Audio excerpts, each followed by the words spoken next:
My one-on-one guest tonight is a physicist and former pop star who was also the host of the ABC series Wonders of Life. He's about to tour Australia in his own one-man science show. Here's what happened when I met up with Professor Brian Cox. Professor Brian Cox, what a lovely pleasure to see you again. Good to see you. Are you well? Very well, thank you. Now, you've been described, I hope, as the Mick Jagger of science. Who by?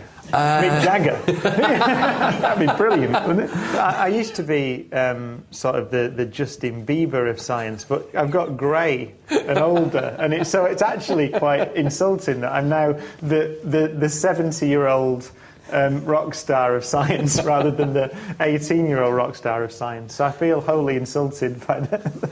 How does your wife feel about your rock star scientist status? It's straight. The thing is, I mean, the serious answer, it's another life for me. I mean, I was, when I was 18, 19 or 20, I was in a rock band, and then I was in another band briefly called D-Ream, who are the more famous of the bands, actually. And you played keyboards on Things Can Only Get Better. So that was a big song in Australia as well as the UK. But that was, I'd finished that by 1993 or something like that, so it's 20 years ago. So I really don't remember it, but, you know, essentially it's not part of my life anymore. So what excites you about science at the moment? As we speak, last week there was a new result of a measurement of something called the cosmic microwave background radiation, which is basically the first light that was emitted in the universe, the most ancient light it's possible to see. Yeah. And it comes from 380,000 years after the universe began. And we can see that light today, we can detect it. So we've had a mission up there now for years, 2 years or so, collecting this light. And last week it produced this map of the light, the most ancient light in the universe. And it tells you the most remarkable stories. Because, first of all, it's not quite uniform. There are little changes in it. So there's a pattern. Yeah. And the pattern is essentially bits of the young universe that were a bit more dense than other bits. And they're the seeds of the galaxies. So the seeds of the Milky Way, which is where we live, and all the galaxies we see out there in the universe, and solar systems and all those things, all the seeds are in there even then. But also this light has travelled through the universe for the whole history.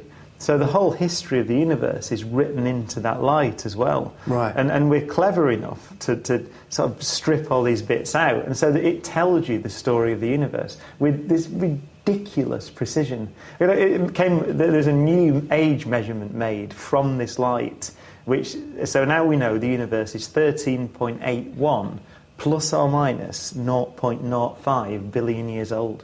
So it's a measurement of the age of the universe with an error on it.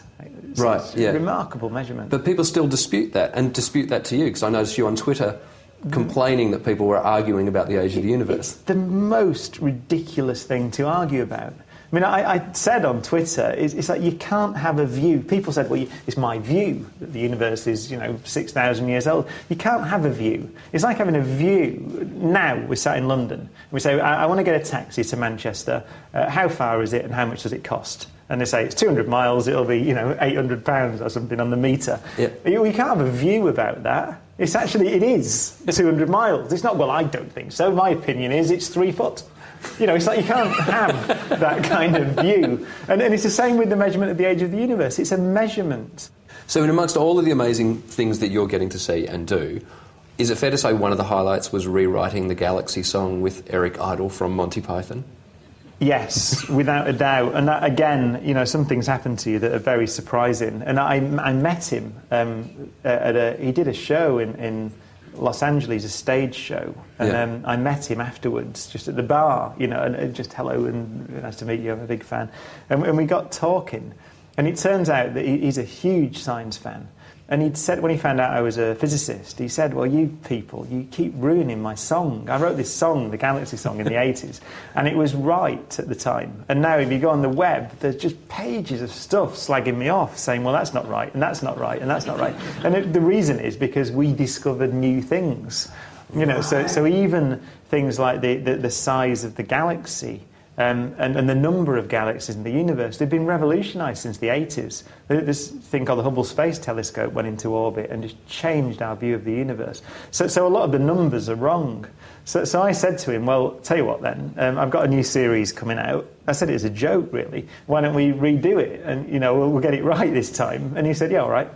Right, brilliant. So we bounced a lot of emails backwards and forwards, and then he came to London and recorded this new Galaxy song with some biology in it now, because it was for Wonders of Life. Yeah. And it's in Wonders of Life. And then we made a whole video, which is on YouTube, so you can see it with clips from Wonders of Life. And, Eric Idle. He's, If you could go back and talk to the 12-year-old you and say, right, you're going to end up in a band, in a few bands, you're going to have an international hit, you're going to become a scientist, you're going to work at one of the most important scientific areas of discovery in the world, and you're going to write songs with one of the members of Monty Python. How would that 12-year-old react? Yeah, well, that does sound ridiculous, doesn't it? Yeah. Yes. I don't really have an answer to that. And the great thing is, things can actually only get better. No, that's not true.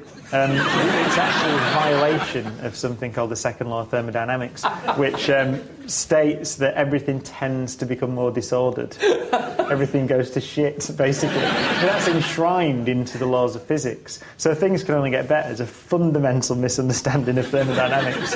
It's an embarrassment. And I should have known that even at the time, because I was in the second year of my physics degree, I think, when that was written. And in the first year, you learn about thermodynamics. So it was fresh in my head as well. So it's an abomination. Why would you write that? Many people would be embarrassed about that song for so many reasons, but not for the reason you've just outlined. Factually inaccurate. Terrible. Professor Brian Cox, a pleasure to see you again. Good luck with your Australian tour. Thank you.